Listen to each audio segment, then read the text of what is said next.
9 জানুয়ারি পর্যন্ত শতদ্রুকে জেল হেফাজতের নির্দেশ দিয়েছে আদালত।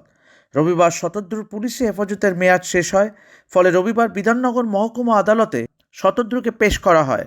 এদিন ডান হাতে গীতা নিয়ে শতদ্রুকে আদালত চত্বরে প্রবেশ করতে দেখা যায়।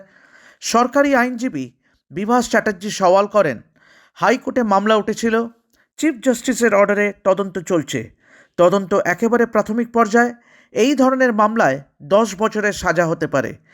তিনি আরও জানান, 34,576টি টিকিট কাটা হয়েছিল প্রায় 19 কোটি টাকার বিনিময়ে। কোটি টাকার সরকারি সম্পত্তি নষ্ট হয়েছে।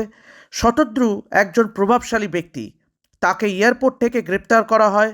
মেসির বিমানে উঠে গিয়েছিলেন শতদ্রু। এমন ব্যক্তি জামিন পেলে তদন্তে ক্ষতি হবে, মেডিকেল সমস্যা যা আছে সবই দেখা হবে।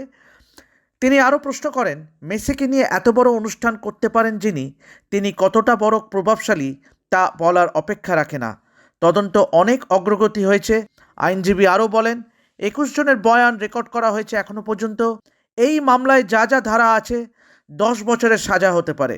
সব কিছু শোনার পর আদালত আরও 14 দিনের জেল হেফাজত দেয় শতদ্রুকে। পরবর্তী শুনানি 9 জানুয়ারি। এদিকে অভিযুক্তর তরফে আইনজীবী সৌম্যজিৎ রাহা আদালতে জানান, তার মক্কেল বিভিন্ন প্রোগ্রাম ঠিক করে রাজ্য সরকারের অনুমতি নিয়ে। মাঠের পরিস্থিতি পুলিশকে দেওয়া হয়েছিল জনতাকে সামলানোর। ট্রাফিক কন্ট্রোল থেকে সব কিছু পুলিশের দেখার দায়িত্ব ছিল। ভাঙচুরের ঘটনায় অর্গানাইজার দায়ী নয়। এই গ্রেপ্তারি বৈধ নয়। টিকিটের কপিতে টার্মস অ্যান্ড কন্ডিশনস যা দেওয়া হয়েছিল কোনোটাই ভাঙা হয়নি। মেসিকে জেড ক্যাটাগরির সিকিউরিটির ব্যবস্থাও করা হয়েছিল। পুলিশ কমিশনার থেকেও এনওসি পাওয়া গিয়েছিল।